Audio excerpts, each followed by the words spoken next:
Hello, beautiful community. Tell me if you can hear me in the comments.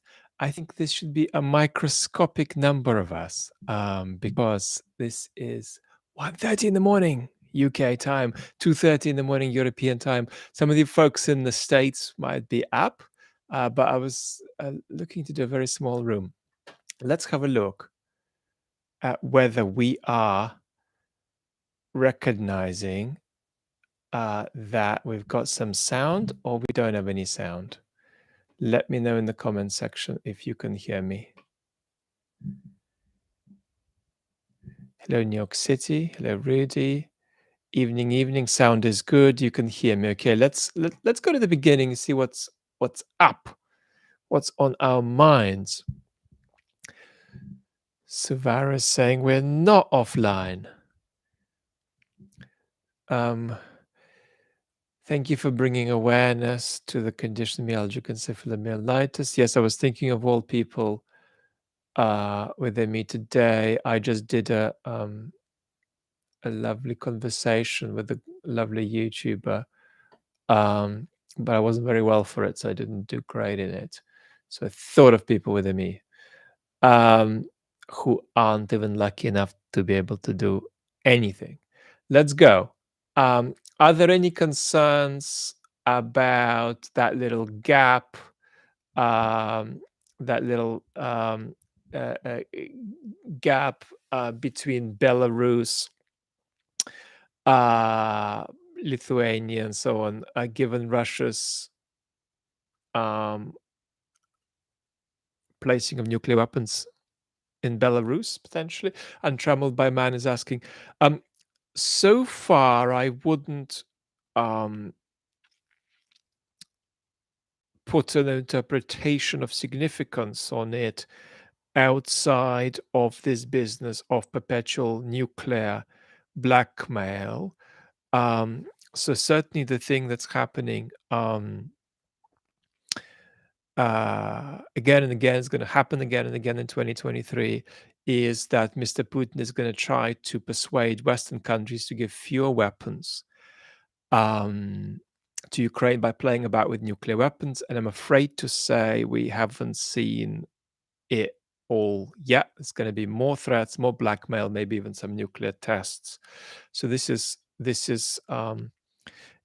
so therefore I take the Belarus nuclear weapons story as an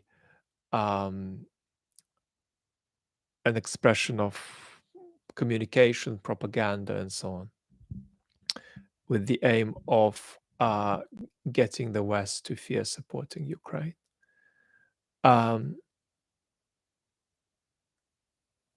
What state is Putin's mind in? Putin's mind is in the state that thinks that this is a difficult situation, but that he can win. He can win by freezing the war, rearming, waiting until undemocratic leaders come to power in Western countries, and then he can invade somebody else in 2028, including even a NATO country.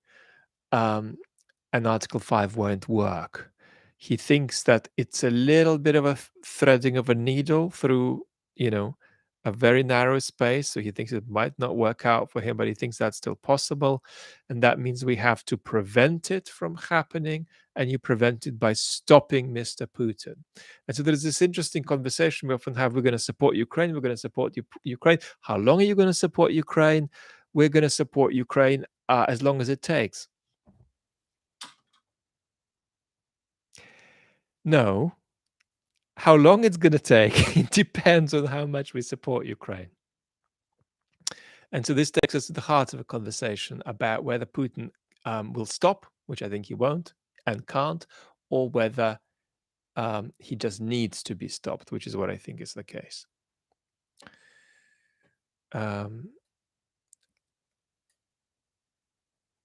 Suvara, hi, thank you. Counterfactual. If you were a Russian grassroots activist abroad and you get to ask Mikhail Khodorkovsky for help, What do you ask for outside of give me money? Alternatively, what question do you put to him? He's already on the money. The question you put to him is how to generate some unity among the opposition. Um, so imagine that you are a Russian and you've run away from Russia and you're against the Putin regime, against the war, and you want some guidance. So you turn to the Russian opposition, but they tell you 8 different things. Is there one place you can go to that's going to tell you something that at least all the different bits of the Russian opposition that are quarreling share? And where is that? Where do you go? How do you not just jump from 7 different platforms, but actually go somewhere that, as it were, aggregates and accumulates the collective position of the Russian opposition and be guided by that? For example, should you go and protest in the streets of Western countries? Who's going to guide you about that? And so um, that's the problem, that there is not enough unified agency among the Russian opposition, and Mr. Khodorkovsky knows very well that that's a problem, and he's been trying to work on it. Um, but basically, in terms of reaching people in Russia, it's 2 things. You've got to wake up some of those people who are anti-war but are just in despair, and then you've got to start, politicizing the conversation about a post-Putin Russia that involves Russian citizens who are apathetic at the moment or avoidant. Hello from Australia, dear Vlad and community. Hello back. Aussie time. Aussie time is morning time. Let's have a look.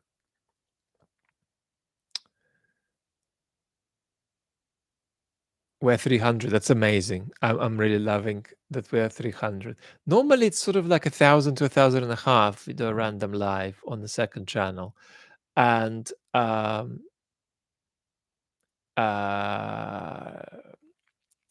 and that gives more people a chance to just get involved and ask questions. Jacob is asking any thoughts about Eric Weinstein. I mean, yes, but I'm not sure it's for now. There's a couple of brothers out there. Some of you would know them. Brett is married to Heather, and Eric. I don't know anything about Eric's family, um, and they don't agree on everything. Brett has been a little lost, to put it mildly.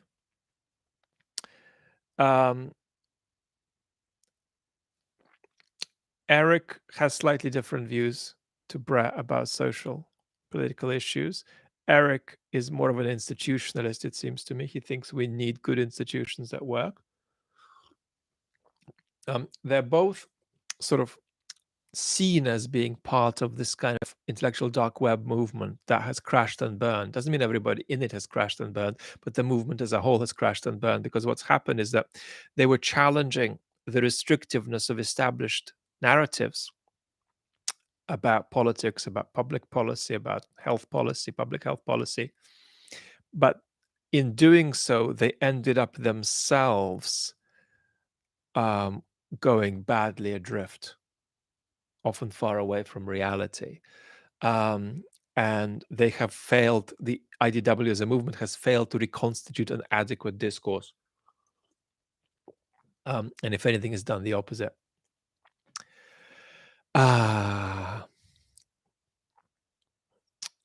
Allison, hi.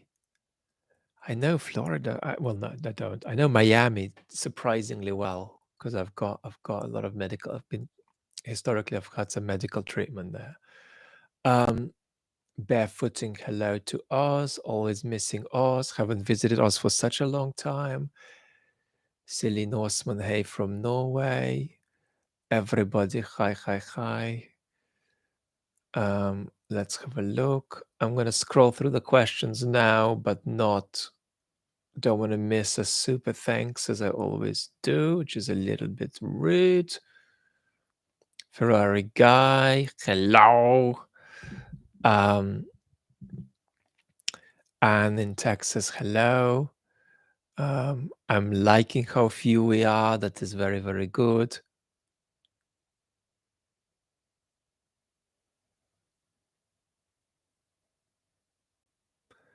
Marcus is asking how mutually intelligible Ukrainian and Russian are. Um, so it depends on your expectations. I think if your expectations are that they're very close, you'd be shocked by how different they are. Um, so um, in Ukraine, there is a lot of practice of Ukrainians speaking to each other in half and half. So there's a lot of Ukrainian programs, shows where there'd be a question in Ukrainian and an answer in Russian. And a lot of Russian-speaking Ukrainians who have been more used to speaking Russian are increasingly mixing in more and more Ukrainian. As we often have this kind of mixed communication, and often a lot of Russians actually who are not Ukrainians, if they come onto Ukrainian shows, Ukrainian discussion programs, they speak enough Ukrainian to understand a question in Ukrainian, but not to be able to answer it. Um, I think that this is not my area of expertise because I don't really speak any East European languages, really, except Russian. Um, but I think Bulgarian might be closer to Russian. I'd bet on myself maybe understanding Bulgarian a bit better as somebody who knows Russian than Ukrainian. If I went and did an interview and all the questions were in Ukrainian and I could answer any language I liked, and let's say there were 15 questions, I reckon I'd struggle. I reckon I'd get like 6 of them, and that would be through guessing a bit. Um, so yeah, I think if your expectations are that they're very close, you're going to be surprised by how different they are. Like I would struggle holding a conversation with somebody who just spoke Ukrainian back to me. Is the depoliticized the same throughout Russia, or is it higher in certain areas? I think that the um, depoliticization is lower among privileged urban sort of kind of middle class folks. Um, and they are probably the only demographic in Russia who's more open to having not a survival reaction, but a kind of an ethical reaction to the political reality around them. Moxie, hello in this very late hour. Not 50s saying Heroyam Slava, Slava Ukraine. Dan, love and support back to you in Germany. Marcus is asking,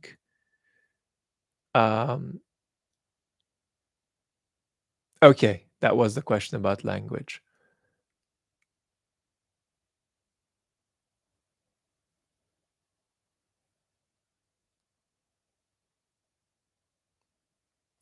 If Putin, Forum Arcade is asking what would happen if Putin died. If Putin died, there would probably be the formality of the prime minister needing to take over, but perhaps the practice of a kind of a committee of his Politburo taking over, which is his Security Council.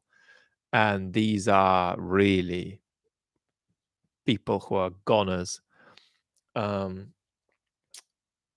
are either ideologically motivated, but less radical than Putin for the most part, or they are just sort of instrumentally present and subservient and pathetic and a bit cowardly and useless. So there will be possibilities to negotiate with those. I mean, if you saw the Security Council meeting Putin had before the war started, look at these people, right? They're not on the same wavelength as him in every way. Um, it's not that they're in disagreement about anything. It's that they are squashed, subservient, and don't always have a clear view of their own, and then some ideologically motivated.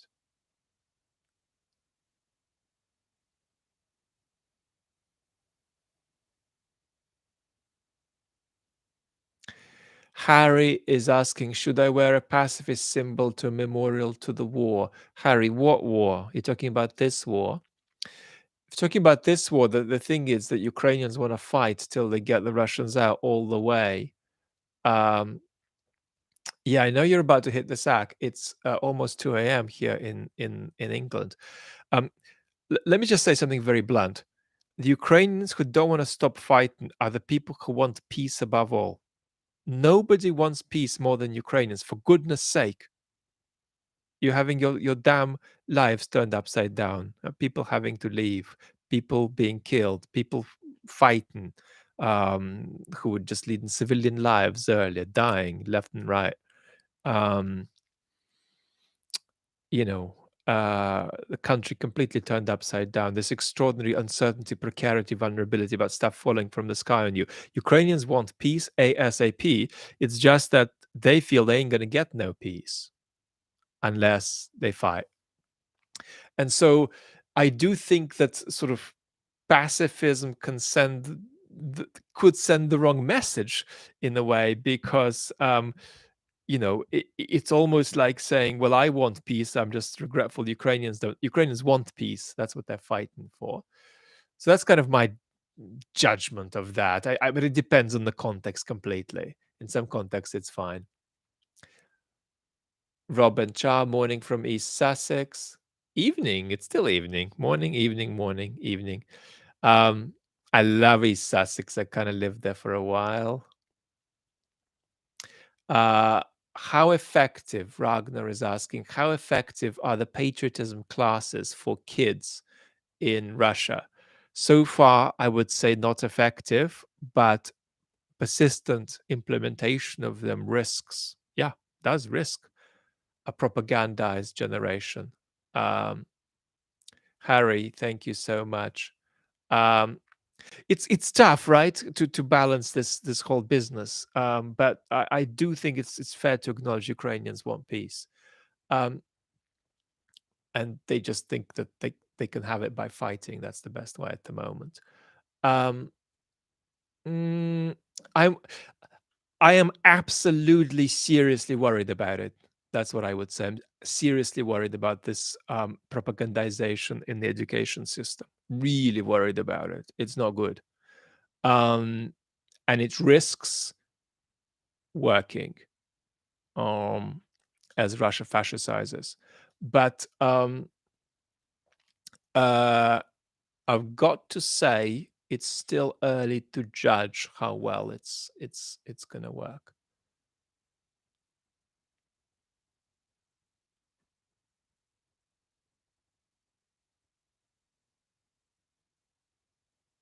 Happy daylight saving, Lola.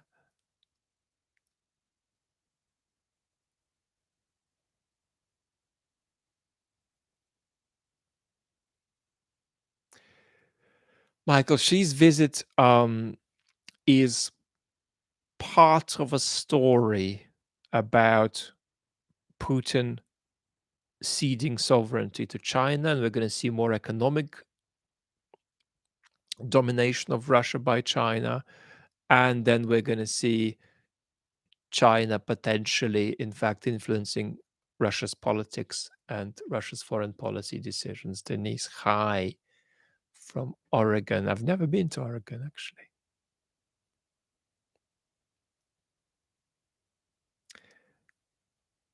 I'm going to do a response on the UN Russophobia discussion because a few people have asked. I might do a little episode on it. Dave, thank you so much. Jack, thank you so much. Richard Stevens, thank you so much to you in Washington State.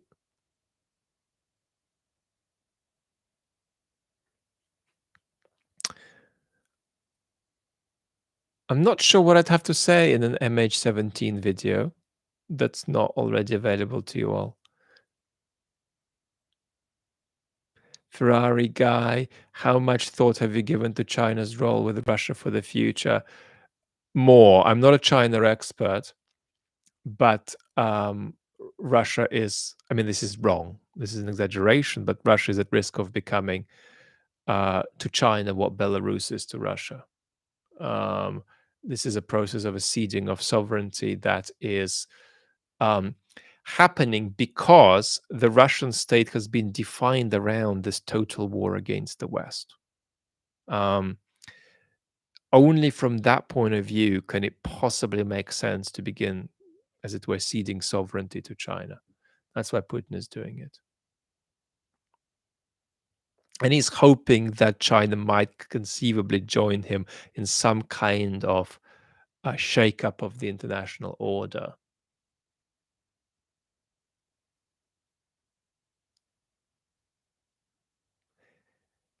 Jan from Czech is asking, how do you recommend to productively counter-argue West-splaining attitudes evolving in the discourse about the solution of Putin's war? Um,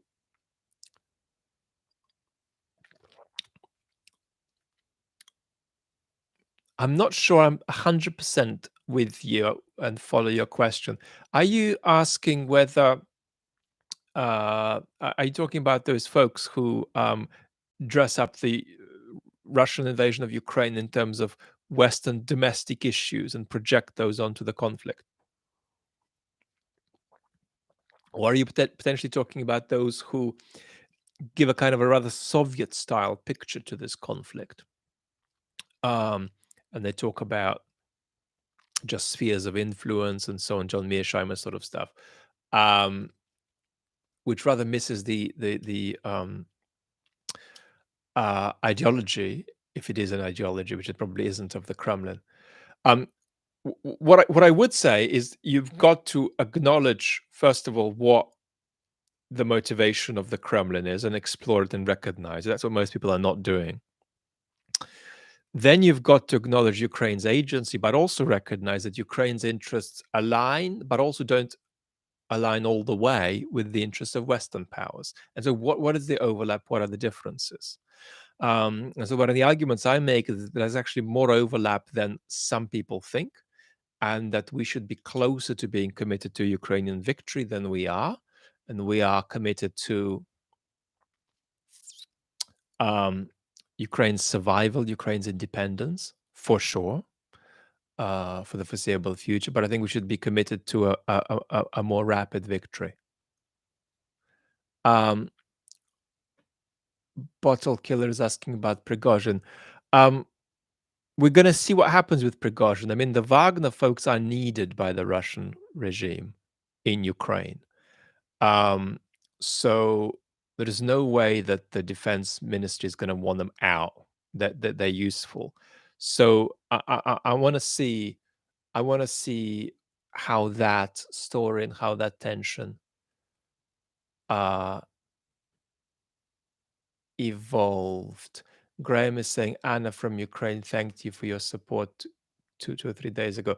Oh, I haven't been in touch with Anna since she hit 50,000. I'm proud of her for hitting 50,000. This platform is not easy, beautiful humans. So congratulations to Anna. She's gonna have a breakout video soon, in my view.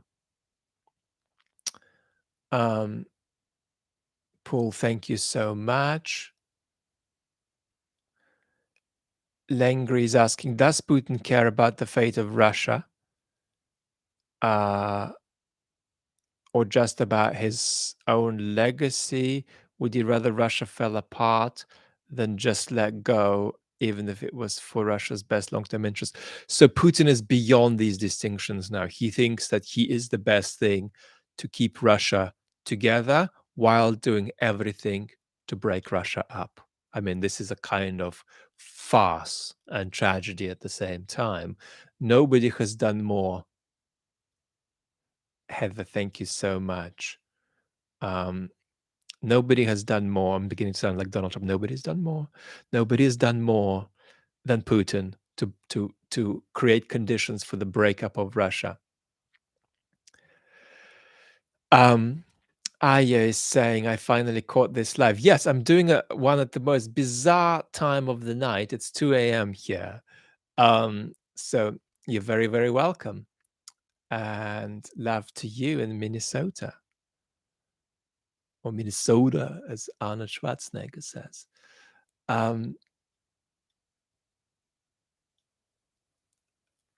Halmovik is saying, doesn't Russia have an endless potential to build a prosperous society? Exactly where is this existential threat? Russia needs to have a sense of itself that goes beyond this disastrous imperialist project. And it doesn't at the moment. In other words, if the project just died tomorrow, and the project is itself an expression of an empire in its death throes, but if the project just died, Russians would be, what are we? Where are we? What holds us together? Do enough things hold us together?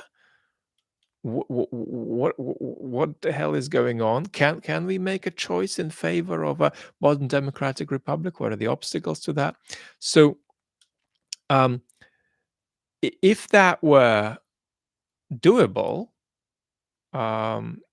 it certainly is a country with huge issues, huge challenges, huge historical psychopathologies and traumas, but it does have a lot of creativity, and that can't be unleashed until this project collapses and some sense is made of what's up after, in a way that is constructive, not just for Russia, but also regionally constructive. Crystal Chris, oh, breakup video is just like a video that does particularly well for the channel and just lifts the channel.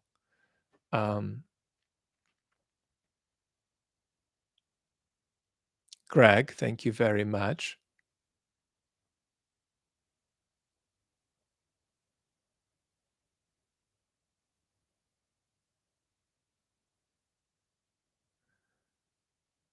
Connie, yeah, look, the best person to reflect on the potential upside of a Russian breakup is a man called Sasha Etkind, Alexander Etkind. And he recently did an interview on Silicon Curtain. And it's really, it can be tricky to talk to him, I feel, because he's got the most wonderful social imagination. He's a very beautiful, very honest man.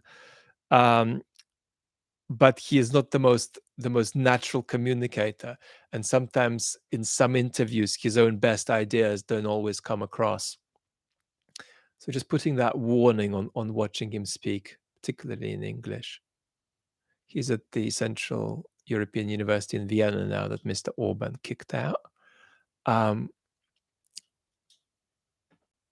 Joel, thank you so much.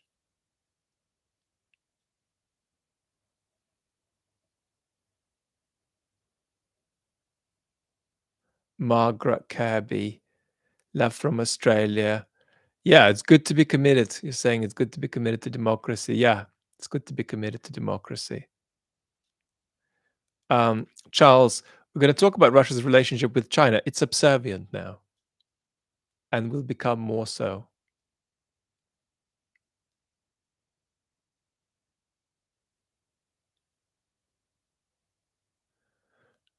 Luna is asking, have you been able to determine whether Putin has a double? Are you a trained psychologist or am I a trained psychologist? I'm not a trained psychologist. I'm a trained philosopher. So it's not, I mean, I'm sorry, it's just in no way my professional expertise to tell you whether Putin is real or not in a particular shot. My advice, I was asked about this earlier actually, today. My advice is don't just look at pictures, look at videos and Putin's demeanor, Putin's body language. And that is a better way of working out whether at any point you're seeing the real thing or not. Or just think about it like this. Imagine that the president or prime minister of your country was in dialogue audibly on video. What would it take for you to be tricked and presented a double instead of them, right? So grasp that there's a lot of people who've been following Putin closely. A lot of people spend time with him, um, who know his mannerisms, who know his body language. And therefore, all of these considerations matter when you evaluate whether in any given case it's a double or not. In terms of what people on the channel think, we did a vote. I think it got to 11, 12,000 people, and it was 50-50, slightly siding toward it was the real Putin. In terms of Russia experts who are famous, maybe one to two have said it's a double. 95% have said it's the real Putin. And the main person who said it was a double in Mariupol is Valery Solovey, and he is the man who sings songs about how Putin is going to die, and he just doesn't die. So I don't want to spoil. I think a lot of people just love debating where the real Putin is, and so I don't want to spoil your game by telling you off about it. But did I see great evidence that that was a double in Mariupol? No, I didn't. And I know Putin. I mean, I'm not going to do it now, but I can do a little impression of Putin. So I know his mannerisms. I know his body language. I didn't see sort of alarm bells there. But it's unimportant. If it's a double, the same analysis of the event applies. Can Europe provide, not 50, Damius is asking, can Europe provide Ukraine with a sense of promise of future membership, but not necessarily its ambition of totally reclaiming lost territory?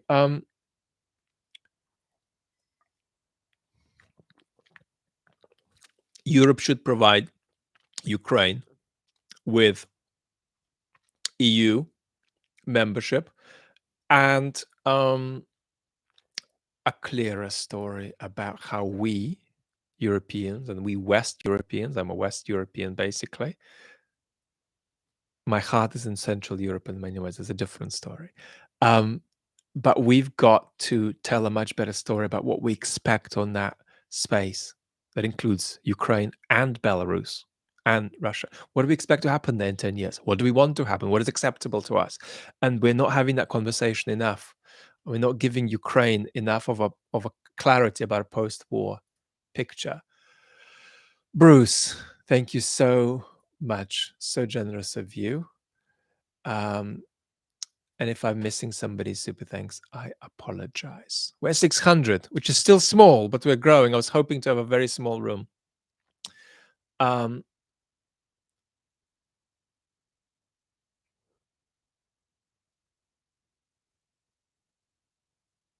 Velvet Magneto is saying, I find Professor Atkind extremely interesting, but maybe too negative about Russian people's potential. Watch more. I did watch Fiona's interview on Silicon last month, even though I very rarely watch Fiona interviews. I almost never watch Fiona Hill, simply because I just support almost everything she says. There's no point in me watching her.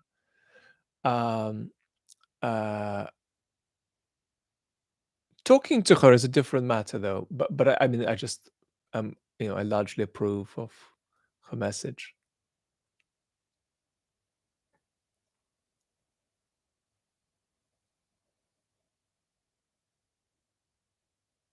Raymond is saying, what if Russia attacked Poland via Ukraine?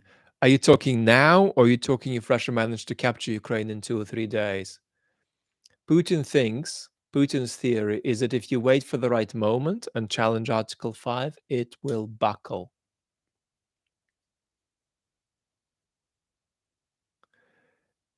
Joel is asking, when Putin will no longer rule Russia, how will the power vacuum be filled? There's a possibility that it'll be a kind of a military junta, but it will not have the perceived legitimacy to stay in power very long. And then there are going to be definitely opportunities for democratization, but it's going to be a matter of whether they're taken or not. And it's going to be a matter of how bad what we're seeing now has got how far it's gone, right? I mean, if this ends in 6 months and Mr. Putin is kicked out of office and out of Ukraine at that point, that's not looking likely, but hypothetically speaking, that's a different outcome to this war going on 5, 10 more years, Russia becoming a much more totalitarian societies. Dirk, I wish you good luck with tinnitus. Tinnitus? Tinnitus? You see, what happens when you because I left the Soviet Union when I was 9, but then I lived in Israel for a few years. So I only learned English really properly when I was about 15, 14, 15. And so I know all the big words, but there are some small words and also some plant words and flower words and medical words I don't know how to say or how to pronounce. So I have no idea how to say tinnitus, tinnitus, tinnitus, tinnitus. Um, Yanis, Putin has absolutely no succession plan in place. He cannot have a succession plan in such an sort of informal, messy, authoritarian regime. Royal Dingus is asking, what is the purpose behind the more outrageous Russian propaganda? For example, Solovyov's fantastical pronouncements of nuking The Hague, Berlin.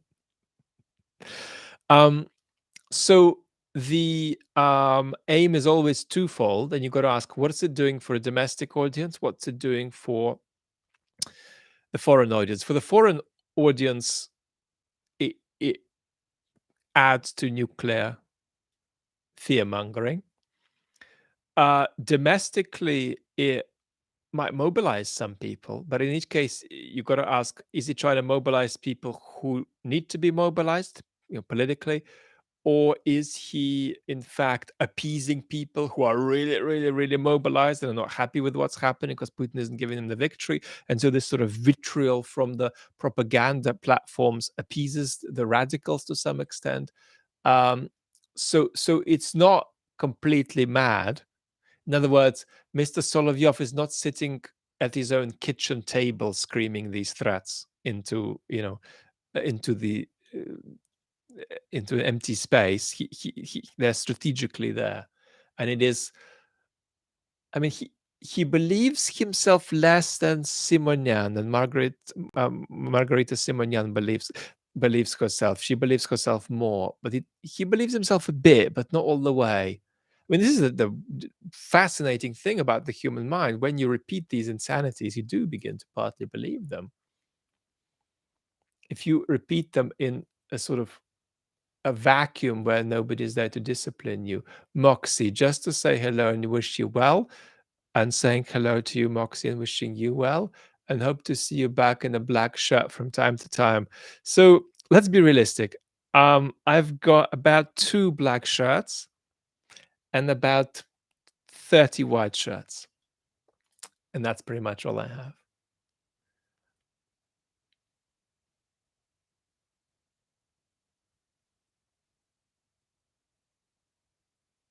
Tom, I'm so sorry about your tinnitus.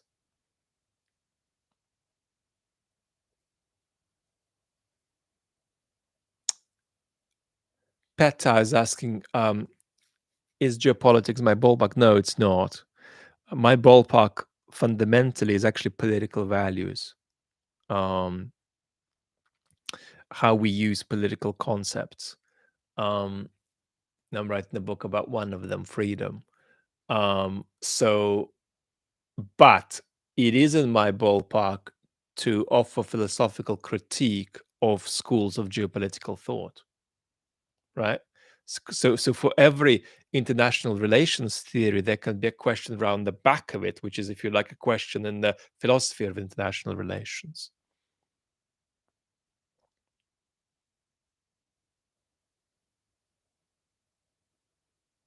So Joel is saying something interesting about Putin. You've got to make a distinction when you're looking at Putin being in a bunker, or metaphorically sitting in a bunker, and he's trying to debunkerize himself now because that just doesn't look good now for the domestic audience. So Putin is really, really, really, really seriously keen not to catch COVID. That is separate to Putin wanting not to be the victim of some kind of attack or some kind of assassination. So they're separate things. Um, and he may be, in fact, taking more risk in one dimension or more risk in the other. But we've always got to keep in mind what he is trying to avoid. Um, the long tables are purely COVID, which indicates an underlying immune issue. Because, of course, you can get COVID and get long COVID from COVID. Um, and long COVID is, for many people, a very, very terribly serious condition. Um, Savara, I can't offer the Putin impression at the moment. It's not would not be appropriate. Um, uh, Maybe one day. It's not good either. Um, so I have no idea what I'm talking about. I have no idea what I'm talking about. I've lost my trail of thought. But Putin is afraid of assassination and COVID at the same time, and sometimes you got to watch out what he's trying to avoid on each occasion. Joe the agent. I haven't done any impressions. I think there's a terrible non-accent, non-voice based impression of Trump in my propaganda video on the main channel.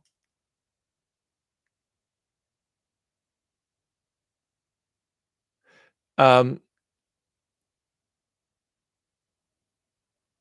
Mavi Go Gun is saying, I look closely at the images of the two men's ears. They were not the same. I'm not going to break your heart here. I'm just not going to tell you to stop doing this. If that's, you know, if you feel you've discovered the real Putin, I'm not going to tell you off about that. What do I think of the phone call intercept by Joseph Prigozhin? So there is a call recently intercepted with an ex-Russian senator and a Russian. He's the husband of a very big Russian pop star and a music producer, something like that. So they're both pro-Putin folks, obviously, and they are just slating Putin, slating Putin. The phone got leaked. The call got leaked by Ukraine somehow, and Navalny's team has released it, or just distributed it. So it's a call that goes like this. I am under sanctions. It's terrible. You try to avoid being under sanctions. Get your property out of London. Being under sanctions is terrible. They are all horrendous and indiscriminate there. I haven't seen Putin in person since 2008. What have I got to do with him? Blah, blah, blah.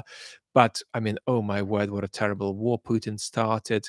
He is a complete, moron. He has no substance at all. He's ruined the country, ruined the country's future. What a complete disaster Putin is. Um, and I mean, what do we do now? I mean, what a disastrous war. Russia and Ukraine could have lived together in peace, which they couldn't have because there was already a war going on. But then they say, but you know what, as bad as this is, wouldn't it be less bad at least if we at least won this disastrous war? God knows. So these are two sort of pro-Putin folks um, basically lashing out at Putin's incompetence and how he's ruined everything. And one of them, since the call has come out, has recorded a video saying, "It wasn't me. It was definitely like similar to me, but it wasn't me. It wasn't me." And I mean, I can't verify the call, but there's nothing about it suspicious to me. And I think that does reveal how a lot of the elites are thinking in Russia, but they are mostly sort of decapitated. They have no agency. They can't do anything. No, No Savara, no Putin impression to be had. I'm not in the mood today because the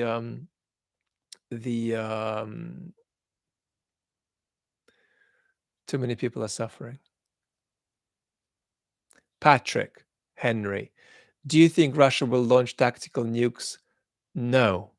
I mean, not in all likelihood. From the territory of Belarus, as Yuri Felshtinsky suggested. When did he suggest that? I didn't catch it.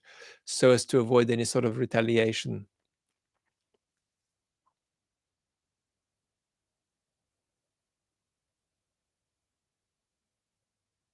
There's a chance that Putin will use non-tactical nuclear weapons. It's not zero, but I wouldn't um, I wouldn't consider it likely, and I certainly wouldn't consider it as imminent. I think that the primary business with this Belarusian move is to do a little bit of nuclear blackmail on us about our support for Ukraine, to create more conflict and discussion in Western societies about, well, are we supporting Ukraine too much and so on. But that I'm not taking it. I mean, I've got a couple of videos on the channel about the nuclear threat, and there's one recent one that's quite nuanced. It was about sort of Putin's psychology around the end of the world. Um, it's sort of not too dissimilar, I think, to some of the things Masha Gessen thinks, that video. Um, mm, so I think it's a risk. And I mean, you'd better believe it. Nearly the central factor in the West's escalation management here, Patrick, is fear of nuclear war. They're not talking. Western leaders are not talking about it, but trust me, Mr. Biden is thinking about minimization of nuclear risk almost daily. But no, we're not. We're in a situation where we're going to have a lot of nuclear blackmail in 2023 and some nuclear provocations, maybe. But we need to get ready for that and not catastrophize it. And no, it doesn't mean that Putin is going to launch non-strategic nukes at Ukraine from Belarus. But we've got to take these issues seriously.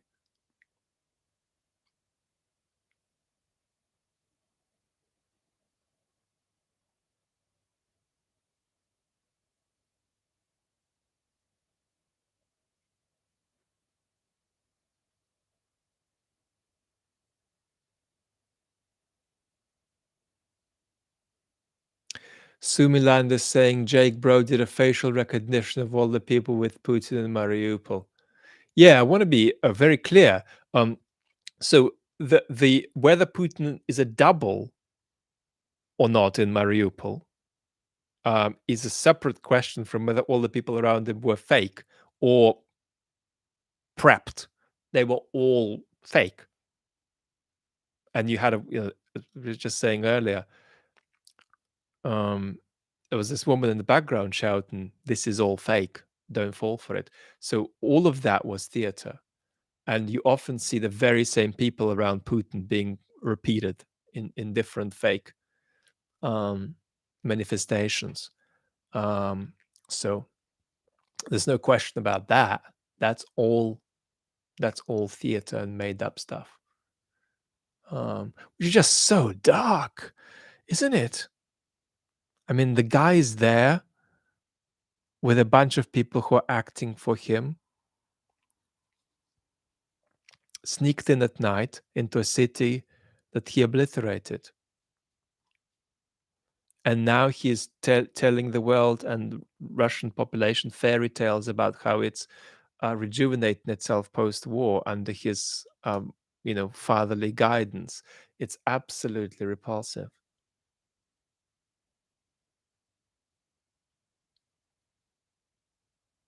And he is world champion of egregious and grotesque political irresponsibility.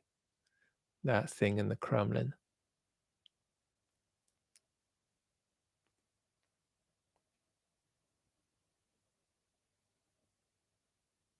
Ferrari guy about nuclear blackmail, blackmailing Russia back. the West's position is very much to focus on telling Russia there might be a conventional response. Nearly dead. I hope you're not nearly dead, and thank you so much. Benny's saying, thanks, Vlad. Learned so much watching you. Thanks to you, mate. Missing Oz. Some of you, I don't know if any of you realized, there is a couple of words I actually say with an Australian accent because of many, many years I've spent in Australia. Like water. I say water. I don't say water.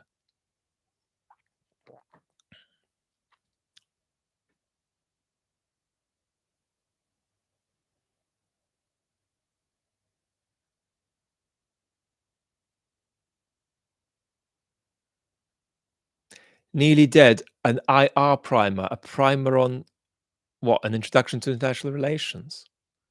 Might do that. But it might be something like the philosophy of international relations, because I'm not qualified to introduce you to schools of thought in IR.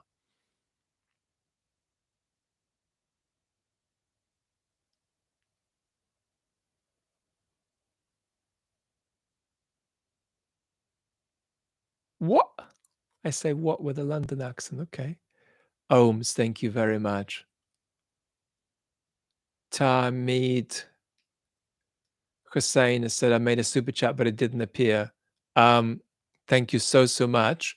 If it was a question, try to repeat it, or just bombard me with it after this somehow, and I'll try to answer. Or leave it in the comments below this. I'll keep this video up for a tiny bit. Just put super. If I miss your super chat, just put super chat in the comments below, and then with a question, and then I'll see it.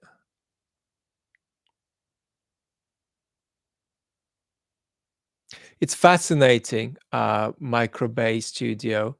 You talk about your wife having a composite of East European and Caucasus and Spanish, Irish accent. These layers are amazing. I can't figure out why I can't say the word H properly in English, so I say technique. And people have said that's Israeli, but I don't know if it is. Darren Young is saying Vlad, is Putin trying to be more like Hitler or Stalin? Well, I'll take the question as being really kind of about whether there is more overlaps with one or the other. You might be shocked by my answer, but you shouldn't be. More overlaps with Hitler than with Stalin.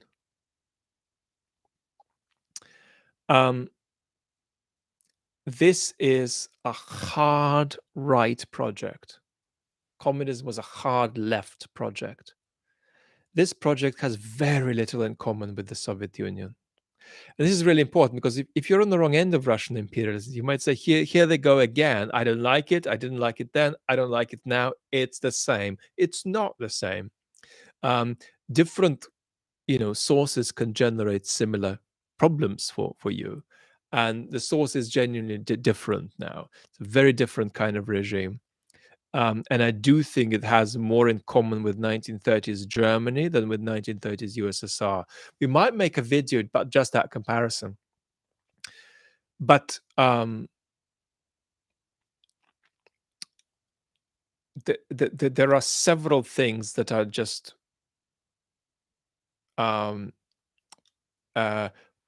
present in the Putin regime, for example, that weren't present in Stalin's Russia. So, for example, this extraordinary, if you like,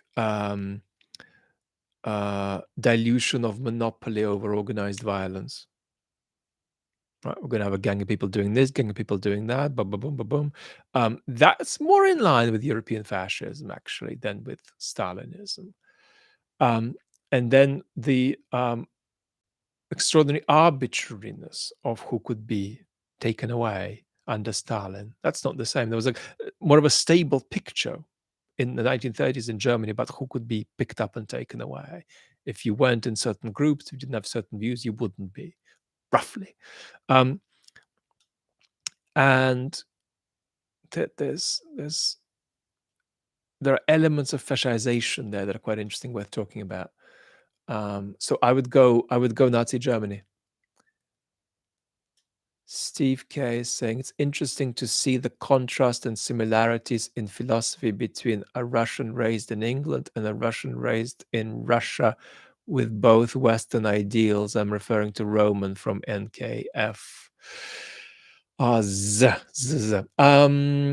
Yeah, I wish Roman well. He's been having you know a time with many challenges to negotiate, and I mean, he's been doing phenomenal work on YouTube. Um,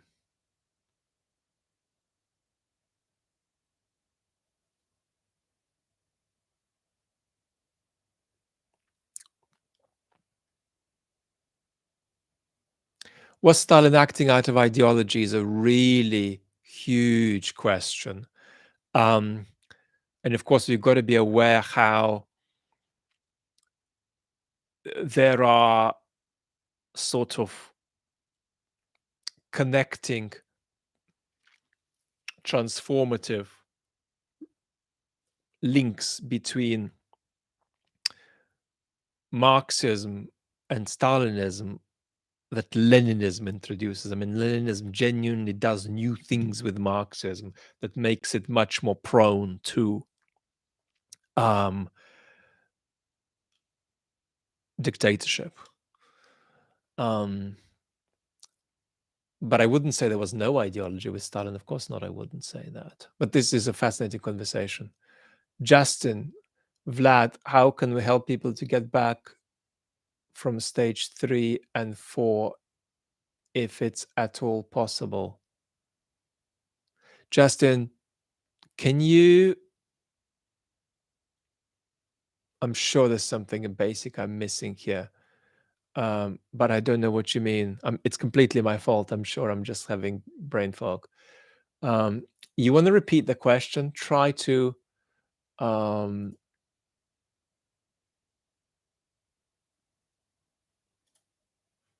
yeah, try to repeat it, and I hope to catch it just in the plain comments.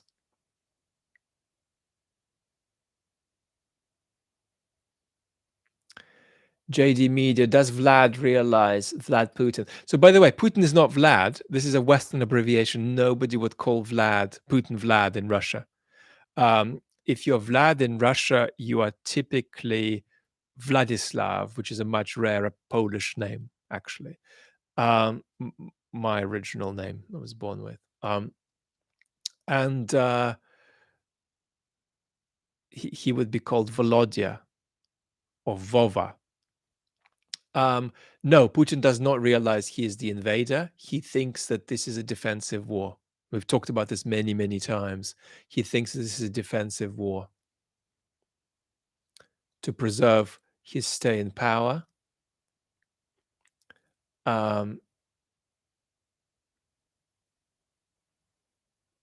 Oh, Justin is asking me a question about stages of mistrust. Okay.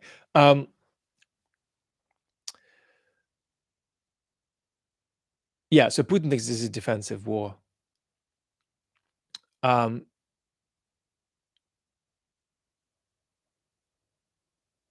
Ideology, Ferrari ideology was a huge part in the Soviet experiment, absolutely central. So, Justin, you're asking me a question about how to not slide to the worst kinds of mistrust. So, in my taxonomy of mistrust, I should do a video about it because there's a kind of a not very good old video about this on the main channel from before I was doing YouTube properly, I think. So, the taxonomy I have is that the lightest form of mistrust is that you feel that the government, or in fact, all of the public institutions in your country, are incompetent and you feel unsafe in their hands. I think the second, deeper level of distrust is that you feel that these institutions are betraying you and prioritizing others over you, and you feel betrayal. The third kind of mistrust, although 2 and 3 could swap places in severity, I suppose, Um, the third kind of mistrust is this kind of I'm turning the wheel, but nothing happens. There's a sense of utter powerlessness that you can't inflect the way the world's going, the way your political system is going, that you are utterly powerless, right? You feel powerless. And the fourth kind of mistrust is the worst, is when you look at politics and it looks opaque to you. There's a sense of opacity and none of it makes any sense.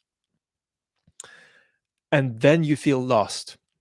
And what I'm keenest on avoiding is that feeling of being lost, because it's actually that above all motivates you to just throw eggs or throw bricks at your political system, as opposed to trying to reconstitute it in some healthier form. That is worse than feeling betrayed and feeling powerless. So how do you avoid the slide? Um,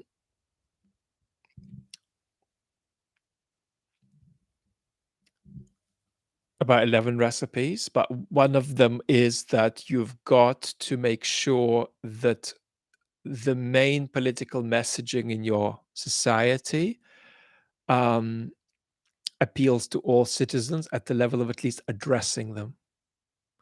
You can't have political messaging that segments a part of the population and says they are too far goners or they are irrational or they are conspiratorial disinformation fanciers.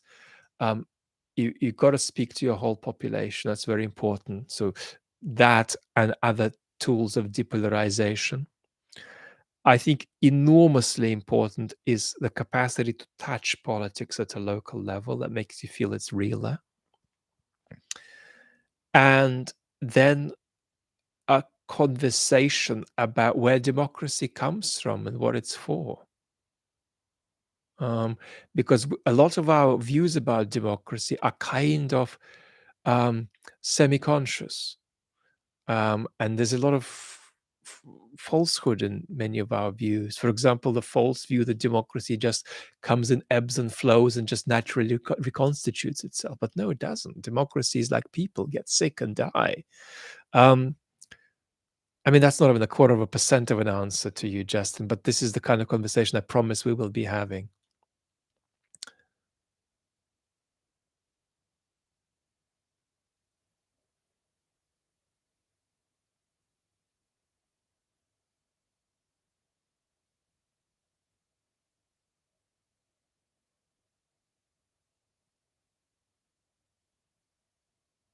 Natalia, I mean, I just think that the Russian Communist Party, at least the top bit of it, is a government department.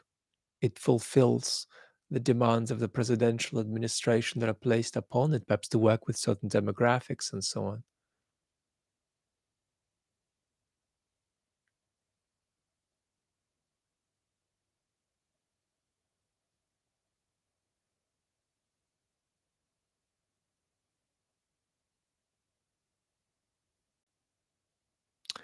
Perhaps a bit too much for us today, untrammeled by man, to talk about China in African countries, but certainly Russia's influence in African countries is diminishing. Funny Flicks is asking how long does it take to read a book? Maybe that's in relation to something else. For me, very long because of my brain inflammation. It's easier for me to speak than to read by far.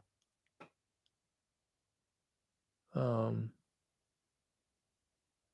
but health aside, I'm a fan of slow reading.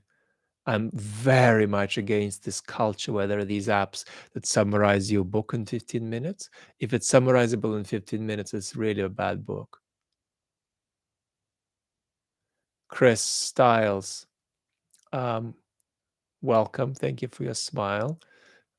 Yeah, it's a crazy late night live with a smaller group, which I love because more people get their questions answered.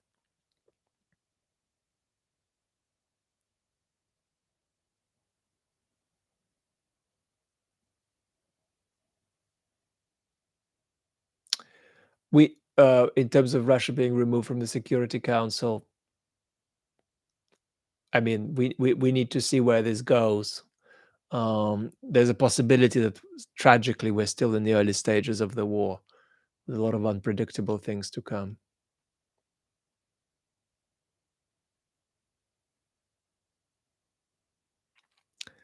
Um, will Putin visit South Africa for the BRICS summit?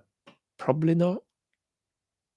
Putin will not go anywhere where there is a 1% risk. Um, Natalia, my next video will be about the mentality of Russian imperialism. And I hope to have it latest next weekend, but maybe during the week.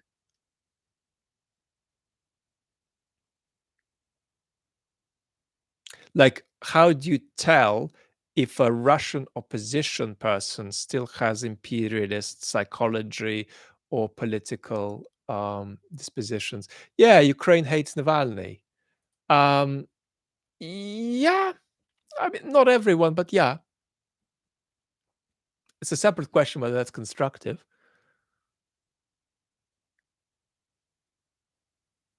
I mean, it's understandable, but is it constructive? Yeah, I think that I don't love the good bad Russian distinction because it closes thought. It's a label, and it encourages people to just throw about pre-assembled sets of words. So that's why I don't like that label.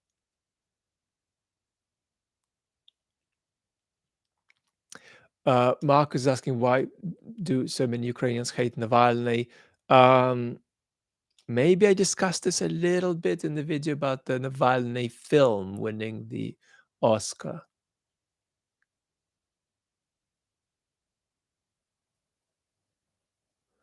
Natalia is asking again, does the Russian imperialism differ from other imperialism? It doesn't, it doesn't. So um, a standard form of imperialism is expressed in Russia's relationship with Chechnya. You're a bunch there. We're going to civilize you. You're different to us. You're not us. You're different to us. And we know how to live better. That's not what's happening with Ukraine. Ukrainians are not others to Putin. They are Russians who've forgotten they're Russian and are denying that they're Russian due to being exploited and manipulated by bad Westerners.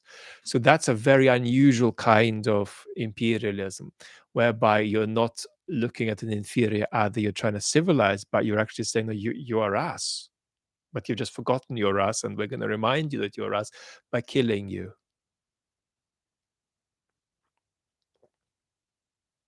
Do you see any possibility that Russia ultimately is embraced by the West? Yeah, absolutely.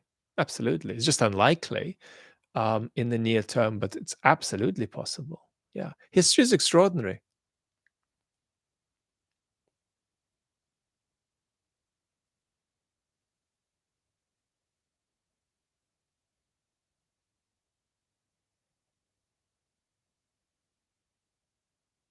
Jonathan Boland is saying his appreciation, my appreciation back.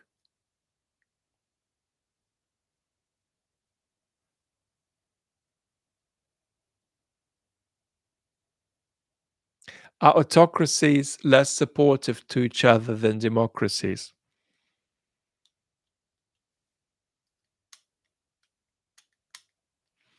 I don't believe that that kind of generalization would hold all the way, but there could be quite a bit to that thought. Um, I'd want to give it that kind of abstract claim more context. Um,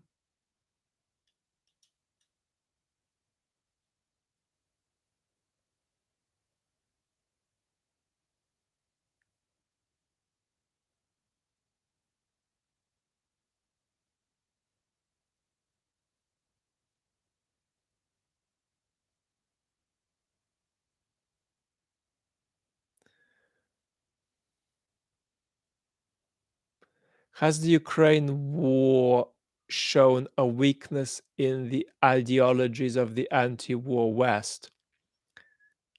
or the anti-war left. Um, well, here is the funny thing: find me some socialists in Ukraine who want to give Putin half of their country. So you see, there's a pathology on the left um, that's about opposing imperialism, but it's an opposition to American imperialism, and it sees Russia's invasion of Ukraine as anti-imperialist in some way, and that is comically absurd, and it's a problem for the left. There may be a video on this because it's quite dominant. One of the flaws of the Putin regime, on its own terms, actually, is that it's not reaching out enough to left wingers in the West. It's reaching out to the anti-democratic populist right, but it's not reaching out to the proper left at all. Um, there's some possibility for exploitation there because a lot of people are naive. Um, and they think that Putin is fighting an anti-imperialist war. Well, Natalia, I mean, you can say no more Russian Federation, but it's an ethical position. An ethical position isn't going to affect politics. It's not. Russia's breakup is in the end, even if you're Ukrainian, not something you can be simply for or against. It's about something that's going to happen or not happen. And as it begins to happen, or doesn't begin to happen, you've got to take appropriate action, respond to it, interact with that process. What happens on that Russian space after the Putin regime collapses is really important for us all, and it's really important for Ukraine. And so I think that these statements are not illegal, separate Russia into little bits, but I mostly am skeptical of them because of how moralized they are. Where's the politics in it? What are you actually going to do, right? And what is actually going to happen? What is the proposal? What is going to be um, uh, acceptable to us in the West or to you in Ukraine in terms of what might happen on that Russian space? What will we accept? What won't we accept? How will we react to it? What do we want to happen on that space, right?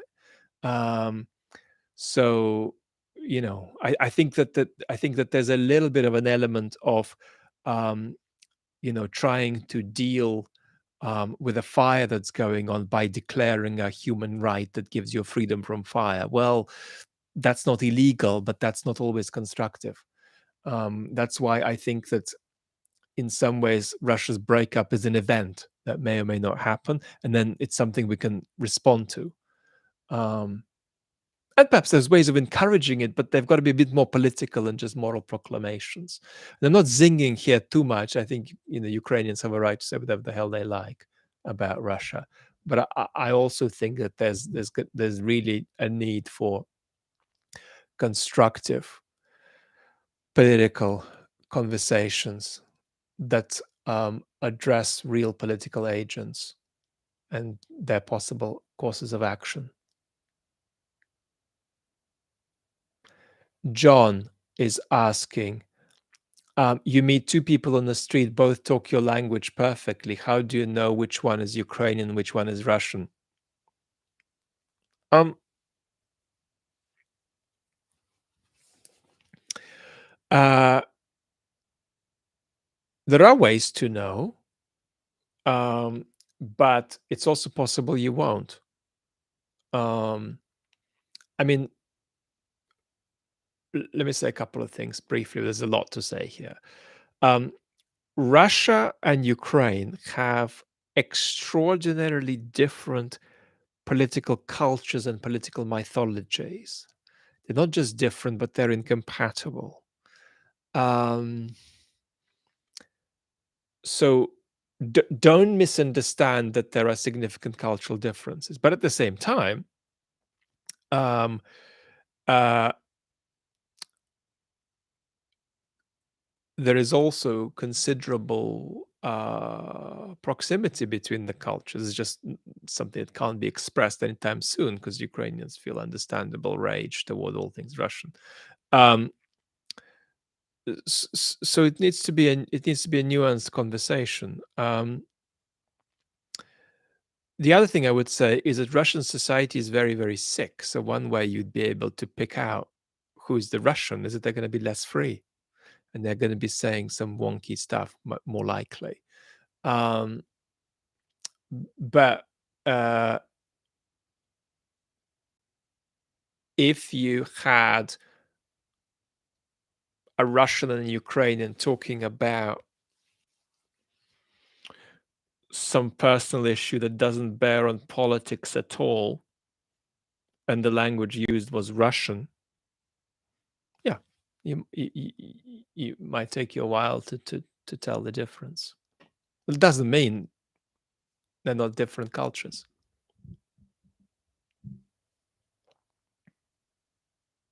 But I mean, just for context, uh,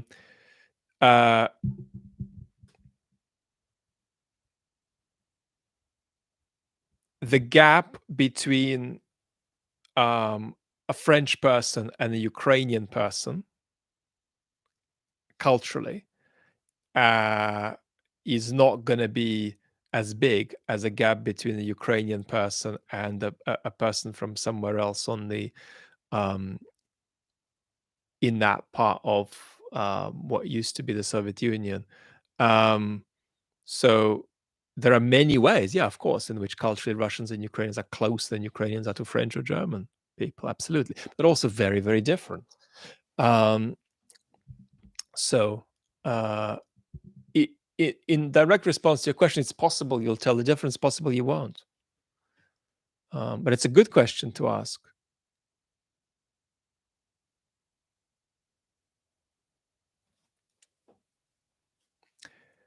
Trash 0815 is asking if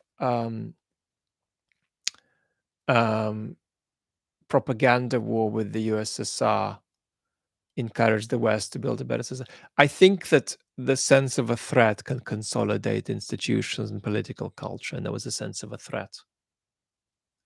And when that sense of a threat returns again, it can also have a consolidating effect. Um,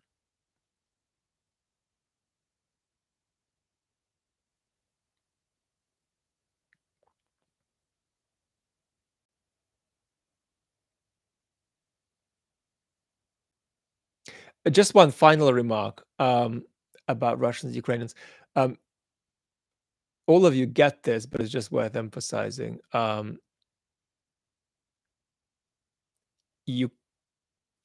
Ukrainians who speak Russian are Ukrainian, obviously. There's this idea that people who speak Russian are Russian. And that's not true.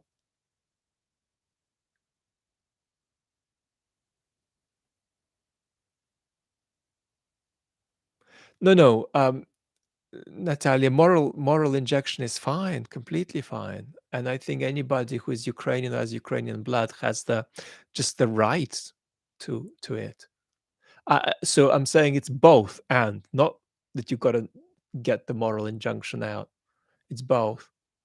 Because in the end, we don't want to have Ukraine invaded in 20 years, for example. And there's no way we can guarantee that really without a strategic and systematic conversation about what our expectations are about what happens in Ukraine and Belarus and on Russian territory, expectation as Europe, right? It's part of how Europe understands itself. And that's very, very important. It's central to Ukraine's security in the medium term.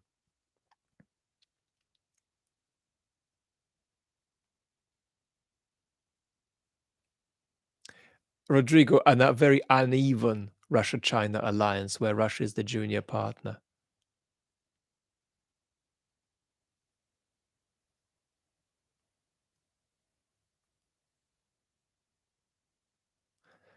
Patrick is asking, is it a bad idea in Russia in 2023 to bring up Dostoevsky?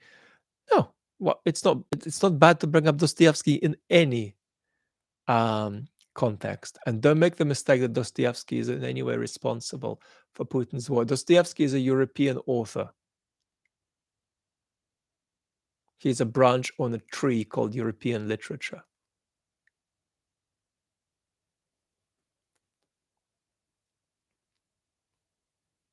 Please, green t-shirt man, please talk about the politics of inevitability and democracy as a work task. Bit confused by that. Certainly, the spread of democracy is not inevitable. Dan is saying, can't imagine any scenario under which the war will be over very, very soon. Look, I recommend us being committed not to Ukraine's survival, but to a more rapid Ukrainian victory. I think that's tough, but that's the reality, I think. I don't think that's where Western commitment is at the moment. But it's only that might plausibly get us to a place where Ukraine liberates its territory.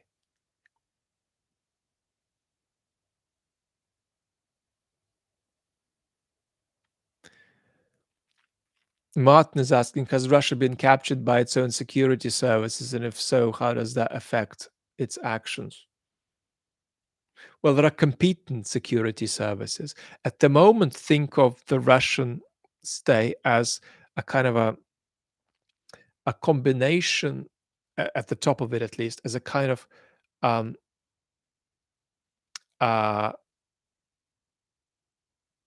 combination of a board of a corporation and a mafia organization. And there are people there at the top with definite levels of importance, but not definitely defined roles. Then there's also a lot of informality. I mean, who are these people? Who are these Kovalchuk brothers? Well, now one of them is in the Security Council, Putin's Security Council. But who are these people influencing Putin? Where do they come from? There's a staggering informality to the regime. And there is huge competition between different agencies and huge corruption industries too. So it's a very, very funny state to interpret. It's a lot less of a vertical tyranny than China is, for example.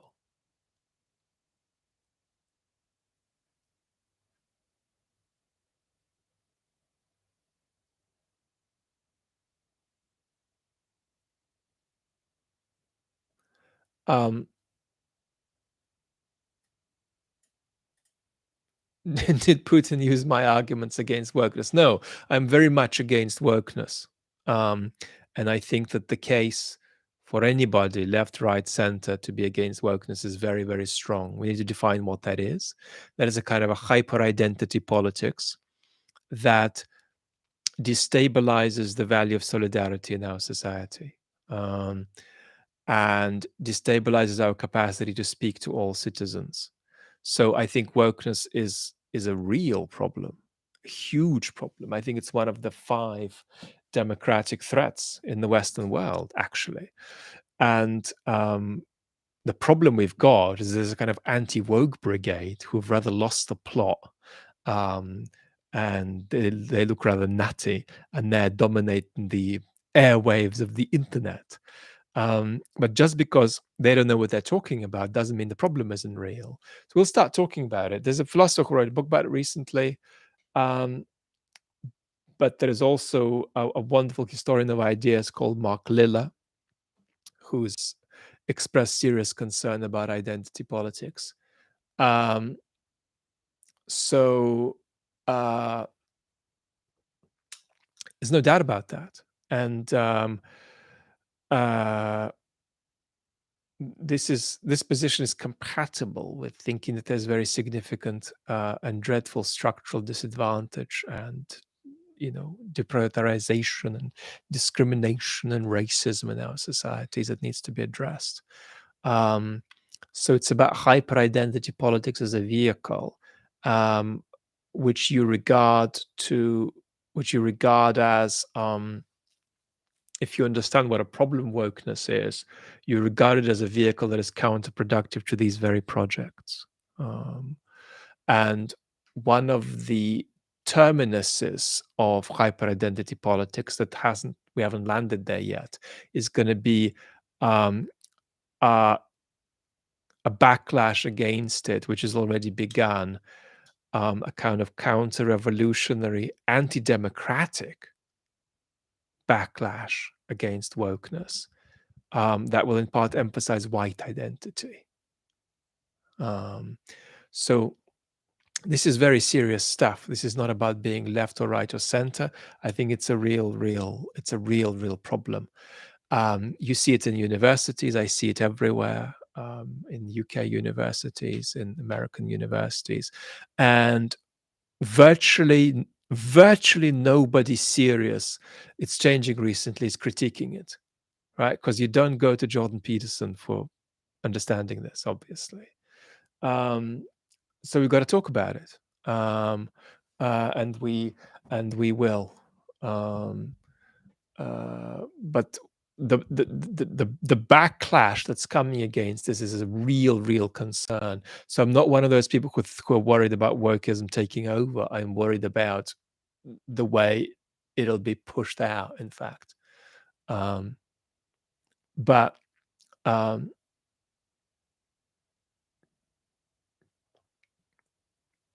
um,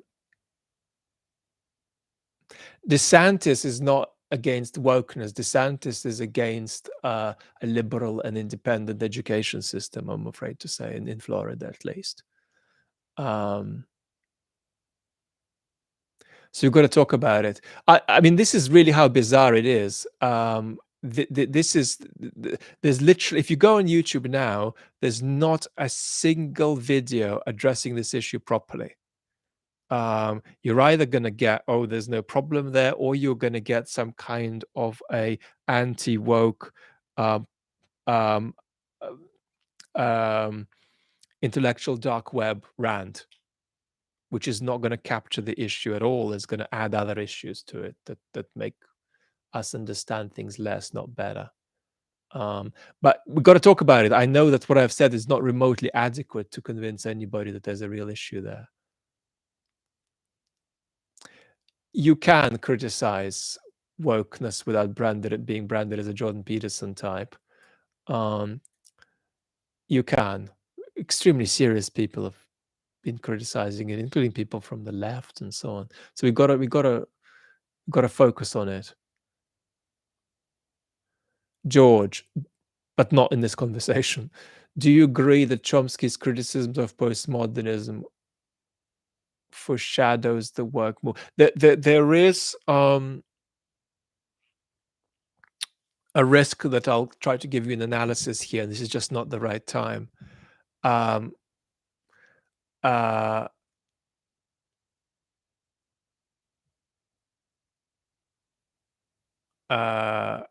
So I probably won't. But yes, there's a postmodern problem there.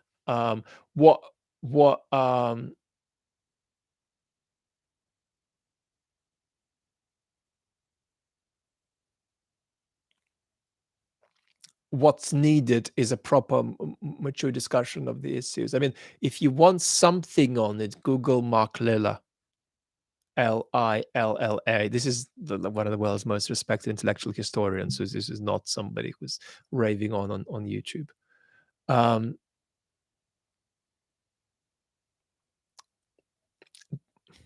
I'm going to give you just a sense of the answer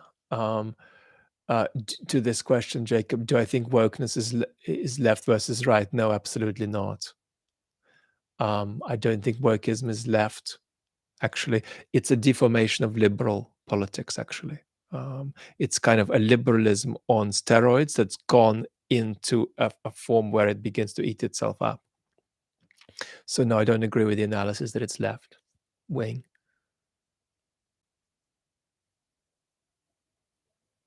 But let me be absolutely clear that back to Russia, Mr. Putin's mentions of wokeness are all BS and all nonsense and all just trying to get us to have more of a fight with each other.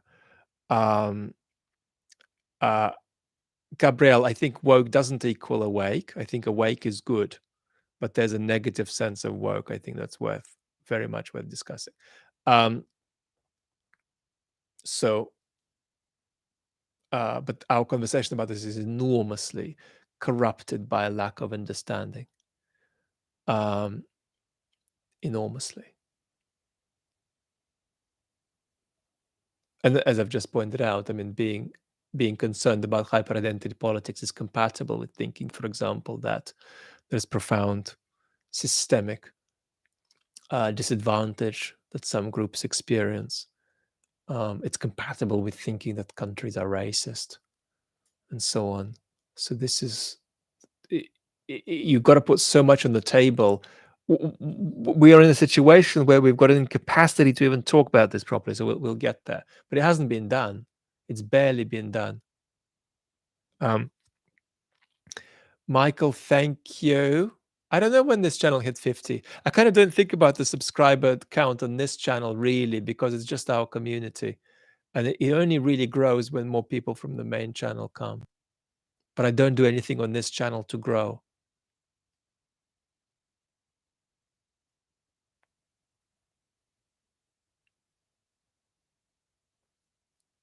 Enough on wokeness now, because we need to capture the phenomena first, because there's going to be huge cross purposes here. People are not going to understand what's being said.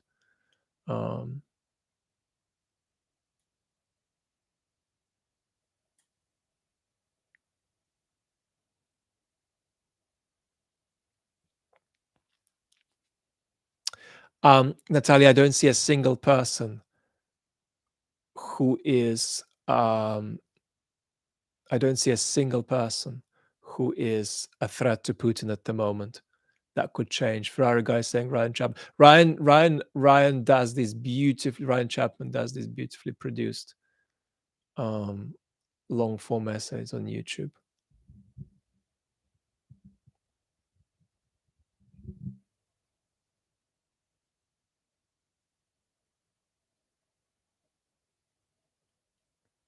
We're going to postpone everybody. We're going to postpone discussing hyper-identity politics a bit until we get to talking about our democracies.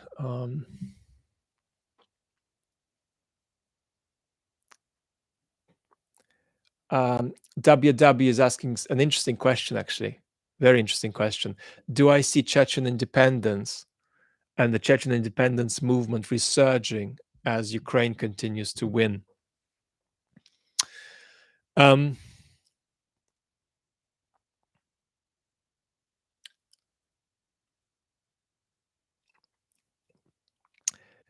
If Putin's project, when Putin's project collapses, Chechnya will have potentially a question, which is, is its future with Russia or is its future outside of Russia? And what's worth being understood now is just how detached Chechnya already is from Russia, how it's in a certain sense a state within a state. It's like this kind of bizarre, largely autonomous little dictatorship. So that will depend on what the state of Russia is. If Chechnya is a rather tyrannous sort of semi-autonomous dictatorship and Russia somehow becomes democratic and has reasonable institutions, then if you're in Chechnya, you might be more motivated to be part of Russia. But it could go the other way. But in this conversation, don't underestimate how far. I opened the topic. Mavi Gogan, I opened the topic about wokeness, but I think it's appropriate to certain topics really require some blocks of foundations for the discussion to not be a mess. And I began to see the mess in the comments, to be frank, and poor insight, poor understanding of what the issue was, which is a universal problem in our society, which is why I think we need to capture the issue first and then talk about it. We're bad at this. Yeah, so Chechnya is already in so many ways independent. I mean, Russia does not have monopoly over organized violence in Chechnya. So it's a fascinating question, because if that scenario were to occur that I described, then the question, which is that Russia is fairly democratic and stable and sustainable, and Chechnya is roughly what it is now. Then the question for Chechnya would be not to separate from Russia, but whether to join Russia, because it's already very, very separate in many ways. But yeah, but that unlike Ukraine is a model of standard colonialism, how Russians see Chechnya.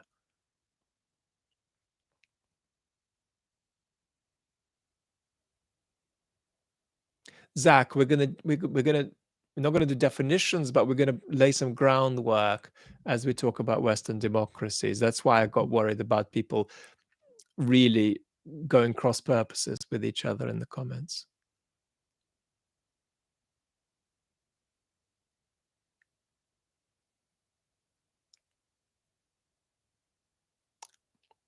We do have a bit of a crisis of democracy in Eastern European EU states, sure.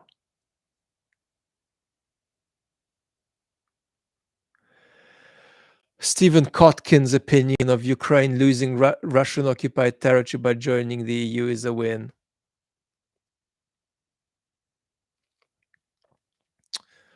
I might discuss his recent views, very, very eloquent views, on a separate video. I am a bit more hawkish, I'm afraid. I think that's my reading of the Putin project. In other words, the Putin project will not stop unless we stop it. I even said something quite extraordinary today, in the sense that it just looked ridiculous as a thing to say, but I think it's true. If Putin tomorrow withdrew all Russian troops from all Ukrainian territory, including Crimea, the war wouldn't stop. The war wouldn't stop, because the war isn't a war against Ukraine. It's part of a big escalation against the West. And Russia could still fire onto Ukrainian territory from its territory.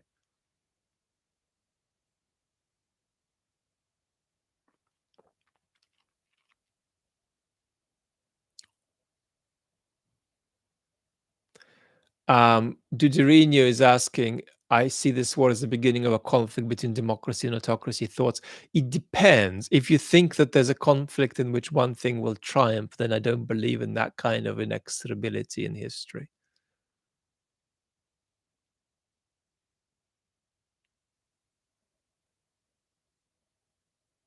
No, it's not futile. You're really, really, really, really, really unwise to go in that direction, DLM, I think.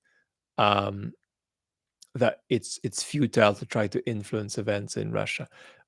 Futile to think of ourselves as sort of eventually parachuting over there and telling the Russians how to organize themselves. That's not realistic. It's never sustainable. But us getting involved in discourse about what's acceptable to us as a post-Putin Russia is the very thing that can politicize Russian elites, is the very thing that can politicize, perhaps with the help of the Russian opposition, the depoliticized blob in the middle in Russia. Dirk is asking, would I be interested in speaking with Stephen Kotkin? Yes, of course. But I just haven't spoken to anybody yet, really, which is mostly a product of health. I haven't introduced that mode in the mode of conversation with other people in and around this field.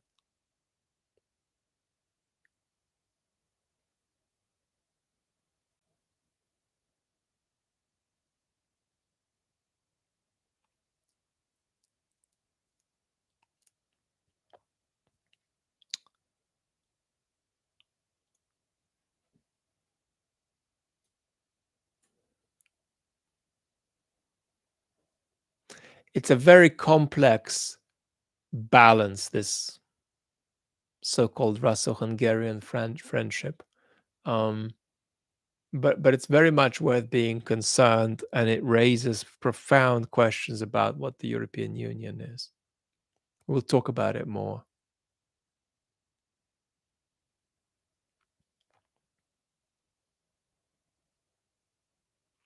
The book is going incredibly slowly because I've had some um, less ideal health than I would like. Plus, I've also had some really, really very, very bad health issues with loved ones recently that have, um, even affected my capacity to work on YouTube. Um, so very, very slowly.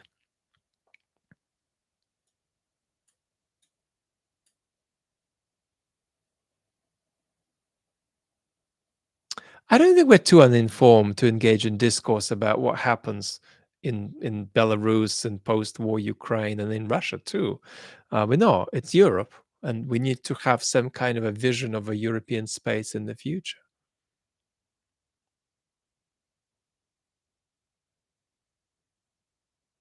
Yeah, you can replace. I'll leave it up for a bit.